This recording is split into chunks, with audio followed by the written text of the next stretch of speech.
Assalamualaikum warahmatullahi wabarakatuh. Perkenalkan, nama saya Imam Jastika dengan NIM C24012210049. Pada kesempatan kali ini saya ingin mempresentasikan hasil dari kajian saya selama ini mengenai analisis pertumbuhan, reproduksi, dan makanan ikan ekor kuning Chaseo Chuning Blotch 1791 yang ditangkap di Selat Makassar. Nah, pengajian ini saya lakukan dengan kelompok 7 yang dibimbing oleh Kadela di Laboratorium Biologi Perikanan, Manajemen Sumber Daya Perairan, Fakultas Perikanan dan Ilmu Kelautan, Institut Pertanian Bogor, 2023. Di slide ini kita membahas tentang latar belakang, yakninya tentang ilmu biologi perikanan itu sendiri. Ilmu biologi perikanan adalah ilmu yang mempelajari tentang aspek-aspek atau sifat-sifat tentang ikan. Dari ikan itu hidup sampai ikan itu mati. Pada pengkajian kali ini kami mendapatkan sampel yang ditangkap di Selat Makassar, yang mana Selat Makassar sendiri adalah selat yang terletak di antara dua pulau besar Indonesia, yakni Pulau Sulawesi dan juga Pulau Kalimantan. Selat Makassar ini tergabung ke dalam WPPRI di sektor 713. Di Selat Makassar ini ditangkap banyaknya ikan-ikan yang bernilai ekonomi yang tinggi. Salah satunya adalah ikan ekor kuning. Nah, ikan ekor kuning ini memiliki ciri khas, yakninya warna ekor dan siripnya berwarna kuning, dan juga di beberapa bagian terdapat corak-corak warna merah. Kami melakukan pengkajian ini karena banyaknya overfishing di wilayah Selat Makassar ini. Makanya kami mengkaji agar penangkapan ini lebih bersifat perikanan lebih lanjut. Di slide ini kita mendapatkan metode. Di metode ini ada waktu dan tempat. Nah, waktu dan tempat sendiri kami lakukan dari tanggal 26 Agustus sampai 16 September 2023 dari jam 1 sampai jam 4 di Laboratorium Biologi Perikanan. Sedangkan untuk analisis datanya sendiri itu kita lakukan pada tanggal 14 Oktober sampai 18 November 2023 dari jam 8 sampai jam 4 di ruangan kelas MSPI. Untuk alat dan bahannya sendiri bisa kita lihat di slide atau PPT yang sudah saya paparkan di sebelah.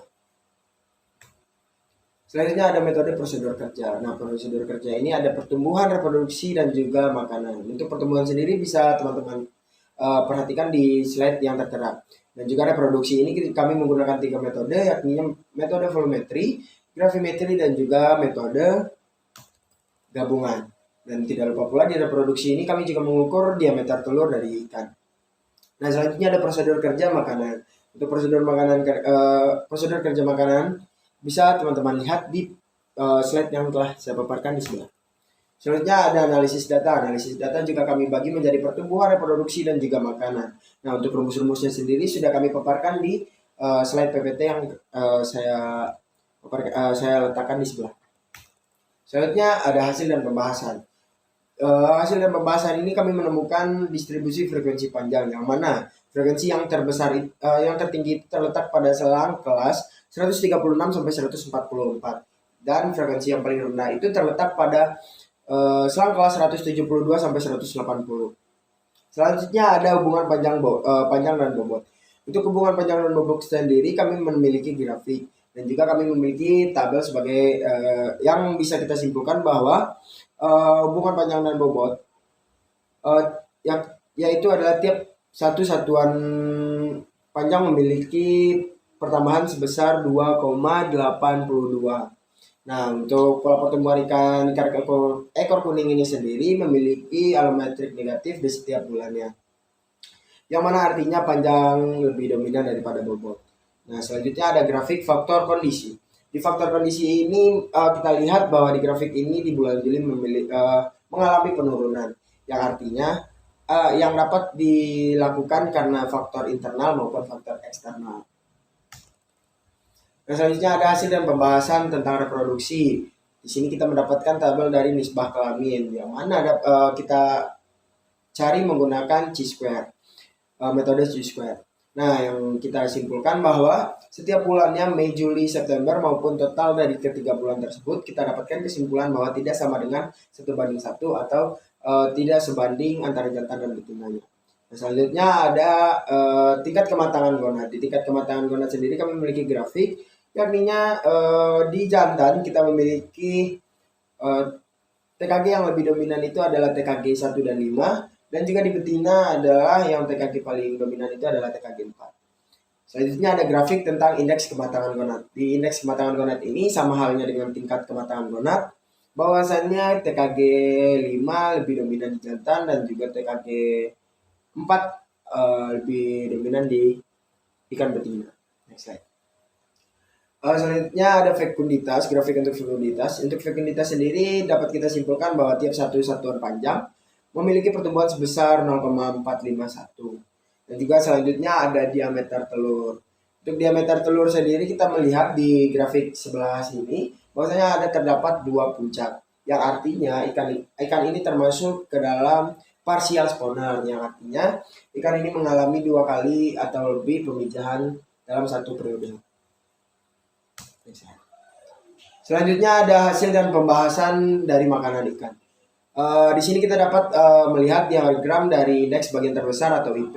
Yang mana di diagram ini kita mengetahui bahwa makanan utama dari ikan ekor kuning ini adalah Rhizolocenia untuk jantan, betina, dan juga jantan dan betina.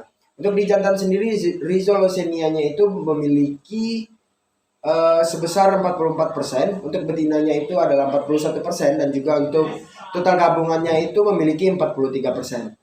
Next slide. Selanjutnya ada ruas relung dan juga tumpang tindih. Nah, di ruas relung sendiri kita memiliki tabel yakninya untuk BI dari jantan sendiri memiliki BI 5,4995, untuk betina 5,2664. Dan untuk BA sendiri kita mendapatkan nilai 0,1798 dan juga 0,1706. Yang artinya ikan ekor kuning ini termasuk ikan yang selektif. Nah, selanjutnya ada tabel dari tumpang tindih. Di tumpang tindih sendiri dapat kita simpulkan bahwa persaingan di ikan ekor kuning ini di antara jantan dan betinanya cukup ketat. Selanjutnya ada hubungan volume dan makanan. Volume makanan dan panjang tubuh. Dapat kita mendapatkan persamaan di totalnya adalah FM sama dengan 0,00151 sampai 0,000017 pt, atau R2-nya itu adalah 0,05%. Yang bisa teman-teman lihat di slide yang telah saya paparkan. Nah, selanjutnya ada tabel dari panjang usus relatif, yang mana di keterangannya kita mendapatkan besar dari 1, kecil dari 1. Yang dapat kita simpulkan bahwa ikan ekor kuning ini termasuk ikan karnivora.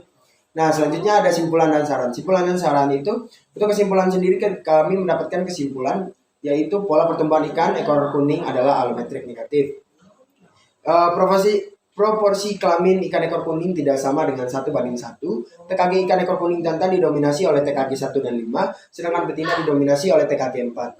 Tipe pemijahan dari ikan ekor kuning ini adalah partial spawner, dan ikan ini tergolong sebagai ikan karnivora dengan makanan utama adalah Rhizolocenia, yaitu adalah yang termasuk ke dalam golongan zooplankton. Nah, untuk saran sendiri, kebijakan pengelolaan perikanan harus didasarkan pada penelitian rutin tentang ikan ekor kuning di wilayah yang lebih luas. Baik, mungkin sekian dulu presentasi dari saya. Kalau ada salah-salah dan kurang-kurang mohon dimaafkan. Saya Imam Justika pamit undur diri. Wassalamualaikum warahmatullahi wabarakatuh.